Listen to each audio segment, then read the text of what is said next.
Hello YouTube Divers, this is Water Dive 122 and I want to welcome you all to another episode of Magic Metal Mondays. Today we are going to be talking about a brand new band on this channel. Today we are going to be talking about English progressive metal slash death doom legends, part of the Peaceville Trio, Anathema. So Anathema is a English progressive metal slash death doom band that formed in the late 80s, early 90s. With the Kavanaugh siblings, you had Vincent Kavanaugh, you had Vincent and Daniel Kavanaugh on the guitars, and Jamie Kavanaugh on the bass. And for a while they had Darren White as their front man, and then he left the group. They've also had a few female lead vocalists, like most notably Lee Douglas. Basically, her contributions came in the latter part of their career. They have some really killer albums, and we're going to discuss them here today. They got 11 records in their discography, and yeah, let's do it. So coming in at number 11, we have their debut album, Serenades, from 1993. This album is a very good record. I just feel like it is a little bit too raw. Not everything is really put into place. Not everything is running smoothly here. The growls are less than stellar, I would probably say. Then again, I've been spoiled from Cannibal Corpse, so I'm sorry. But yeah, Serenades, I love the raw atmosphere on this record, and especially that guitar tone. That guitar tone just sounds really punchy and meaty, especially in songs like Lovelorn Rhapsody, which is just one of their heaviest songs, just wowzers. Sweet Tears is also really cool. Jai Fate Une Promesse, I hope I'm pronouncing that right. That has female vocals on it. Beautiful song, very atmospheric. Sleepless is my favorite song on the album, and Scars of the Old Stream. These are definitely the highlights off of the album. The rest of the songs on here are good, but I think they're just a little bit forgettable in the grand scheme of things. Except Sleep Insanity. Sleep Insanity is probably pretty good.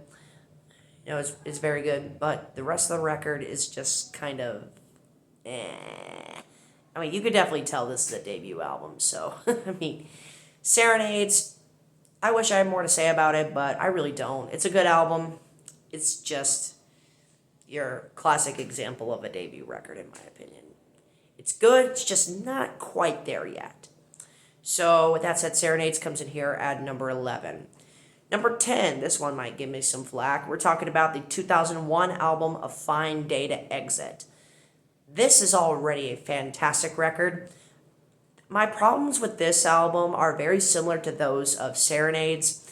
There are some really killer songs on here, like the title track, Underworld, Release, Pressure, and Breaking Down the Barriers.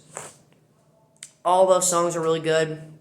But then you have songs like Temporary Peace, which just doesn't really fit on the album, in my opinion. Maybe if this song was released on an earlier record, like maybe Silent Enigma, Eternity, Alternative 4, or Judgment, it might have worked a little bit better, but on here, it just kind of feels out of the whole scheme of the record, in my opinion.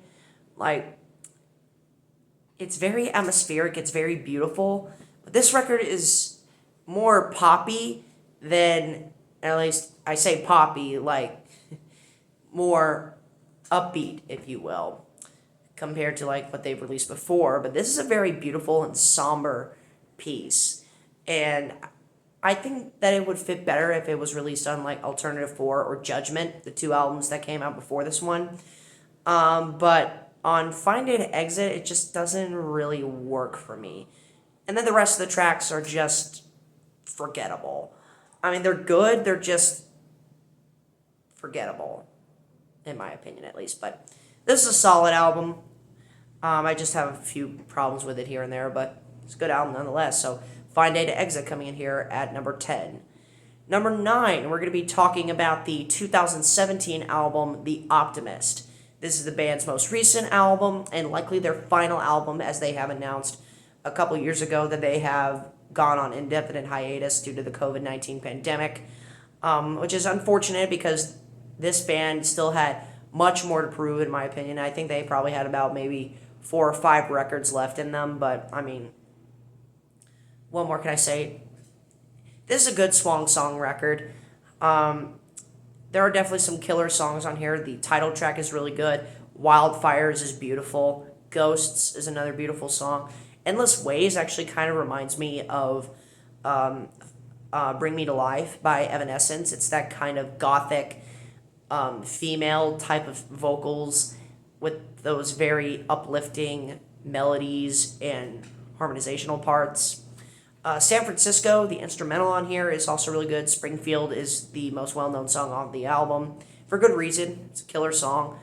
But yeah, I just wish that I had more to say about The Optimist. I'm finding the words kind of hard to decipher here. But again, like with the records I've talked about before, it's solid. It's just kind of whatever for me. So with that said, The Optimist coming in here at number 9. And I'm shuffling through notes here, by the way. Number 8, we're talking about the 1996 album, Eternity. The band's 3rd album and their first album where they went full-on progressive metal. The previous 2 albums had progressive ideas. Like they would write their songs in 7/4 and 8/4 time signature, according to one of the main songwriters of the band. The album, in Eternity in particular, this is really the album where the clean singing by Vincent Cavanaugh is really starting to come into fruition. His voice sounds really, really awesome. It's very mellow. It's very kind of melodramatic, if you will, but I think he has an amazing voice. There are some really good songs on here. All 3 parts of the title track, Eternity, parts 1, 2, and 3, all 3 of them are very, very atmospheric. If I had to pick my favorite out of the 3, I would have to go with part 1. I just think it just flows a little bit better and it's more emotional. But the whole song is just great. Angelica is a really beautiful song. Hope is probably my favorite song on the record. It's close between that and Eternity Part 1. And then Cries on the Wind is also an insanely beautiful song. This record, it's just as majestic as the album cover. I'll put it to you that way. But yeah, Eternity, such a great album. From here on out, all these albums are just ridiculously hard to rank. Because all these records are amazing. I love Eternity. Fantastic follow-up to The Silent Enigma. What a record. Moving on to number 7, we got the 1999 album, Judgment. Another controversial take, I see. Very good album. It's really just a matter of preference with these records. Judgment is a record that I like a lot. It's very atmospheric. It's very emotional. I mean, it's got some of the band's most classic material on here, like One Last Goodbye, one of the band's most well-known songs. The title track is really good. Emotional Winter is really good. Pitiless is a gorgeous song, but my favorite song on the record has to go to the opening track, Deep. I absolutely love this song. What a song. What a way to kick off the record. Just wowzers. Just a fantastic album. But it's only here number 7 just because I prefer other records. So let's talk about them. So with that said, Judgment coming in here at number 7. Number 6, we're talking about the 2003 album, A Natural Disaster. This album is certainly a roller coaster, isn't it? This album is just a wave of emotions just going up and down and up and down. This album is just fantastic from start to finish. Harmonium is a beautiful song. Childhood Dream is great. Balance is great. Flying is great. Violence is, in my opinion, one of the band's best epics. Like, this is an 11-minute song. It's so beautiful. But my favorite song on the album has to go to the title track, A Natural Disaster, which has just some of the most beautiful singing I have ever heard. It has female vocals on it. It's catchy. It's beautiful. It's depressing. It's everything I want in an Anathema song, or at least in this era of Anathema. Just a great number, a great album. Just, yeah, these albums are so hard to rank. Like, it is just ridiculously difficult, guys. Okay, so with that said, A Natural Disaster from 2003 comes in here at number 6. Let's talk about my top 5 Anathema records. Number 5, we got the 2014 album Distant Satellites. Distant Satellites is just the band's best marriage between their progressive rock stuff that they had from Eternity up to Weather Systems and the more progressive pop side that they would have with this album and The Optimist. It's just the perfect marriage between these two eras of the band. This album is just majestic in every way, shape, and form. And in my opinion, this is easily the band's most underrated record. Like, I see a lot of people hold this album lower, but I put it higher than Eternity. I put it higher than Judgment. I put it higher than Natural Disaster. So that should say something right there about what I think about this record. Every song on this album just slaps. I cannot emphasize just how good a lot of these songs are. The Lost Song, all 3 parts, woo, just fantastic. It's the same kind of way that I feel about the 3-part epic from Eternity, the title track from Eternity. All 3 songs are fantastic, but I personally prefer part 1 of The Lost Song, mainly just because it's more emotional and more just connecting with me. But it's the rest of this, but the other 2 parts are just as good. The title track, Distant Satellites, is really, really good as well. Aerial is a great song. Dusk is a great song. And then the song Anathema, oh my god.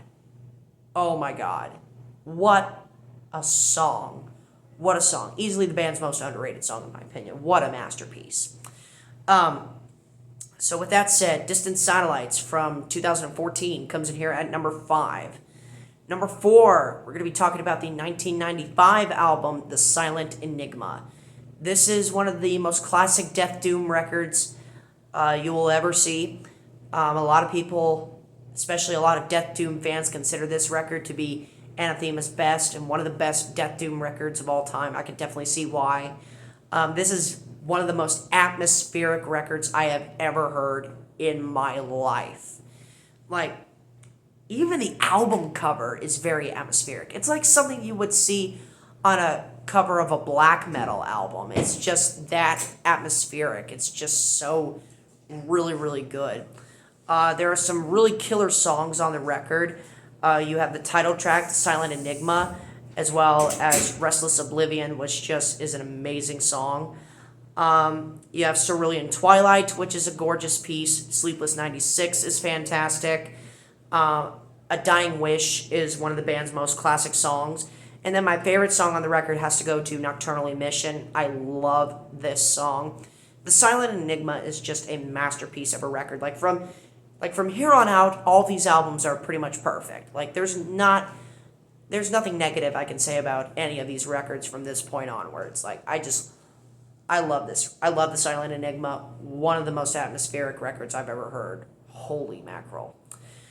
Moving on to number 3, we're going to be talking about arguably the band's most popular record. We're going to be talking about the 1998 album Alternative 4. And I say this is arguably the band's most successful and most influential and most well-known record, or at least from the progressive metal era of Anathema, and I could definitely see why. There are classic songs all over this album. Fragile Dreams, Regret, Empty, Inner Silence, Lost Control, and the title track, Alternative 4. These songs basically solidified Anathema as a Peaceville Trio legend. And I would probably say, like, if Silent Enigma didn't put them on the map, this album definitely did. What a record. This is a dark, depressing, just one of the saddest albums I have ever heard in my life. Just holy smokes, man, this album is just killer. So with that said, Alternative 4 comes in here at number 3. Now, these two records are ridiculously hard to rank. And they could change day to day. Like, depending on the day, depending on my mood, these records could change, flip-flop positions, whatever you want to call them. But I have my reasons for how I ordered them the way that I did. So number 2 is the 2012 album, Weather Systems. A lot of people, especially people who are a fan of the progressive metal side of Anathema, like myself, a lot of people view this as their best record. Yeah, it definitely lives up to the hype. This album is just progressive metal in its most dreariest, most depressing, most atmospheric, most emotional type of stance. Every song on this record just reeks of emotion, and I love it. The Lightning song, fantastic. Untouchables Part 1 and 2, fantastic. The Storm Before the Calm, one of the band's most well-known songs, for good reason. Wowzers. Internal Landscapes, The Gathering of the Clouds. This album is just filled to the brim with ridiculously emotional stuff. And I would actually say that this is one of the most essential progressive metal albums that you need to listen to. Holy smokes, what a record. And it's only number 2. That's the crazy thing. What could possibly be better than Weather Systems? Well, let's find out, shall we? So we have reached it. We're at number 1, Process of Elimination. If you're an Anathema fan, you know what album is left. We are talking about the 2010 album, We're Here Because We're Here. What a frackin' masterpiece of a record. This album is just so emotional, so heart-wrenching, so atmospheric. Every single positive noun or pronoun or adjective or whatever I can use to describe this record, I would apply. Because this album is just, every song on this album is just so good. Like, this is pretty much where the band peaked, in my opinion. Like, the vocals from Vincent Cavanaugh are just out of this world majestic. This album easily has his best vocal performance. And in my opinion, one of the best vocal performances I have ever heard on a metal album in my life. The accompanying vocals from Lee Douglas, the female singer. Oh my God. The guitar melodies, the drums, the synthesizers, the bass, everything about this album is just majestic. Oh gosh. This album is just great. I mean, everything. Angels Walk Among Us, Thin Air, A Simple Mistake, another classic song from the band, Summer Night Horizon, and my favorite Anathema song of all time, Dreaming Light. Every single song on here is a masterpiece. Every single song is just completely flawless. This album is just... This is definitely a very emotional album. Like, it is just that. It just packs that much of a punch. In fact, Dreaming Light in particular literally almost drove me to tears because Vincent Cavanaugh as a lead singer, oh my gosh. Oh my gosh. Everything about this record is just beautiful. I could gush about this record for hours.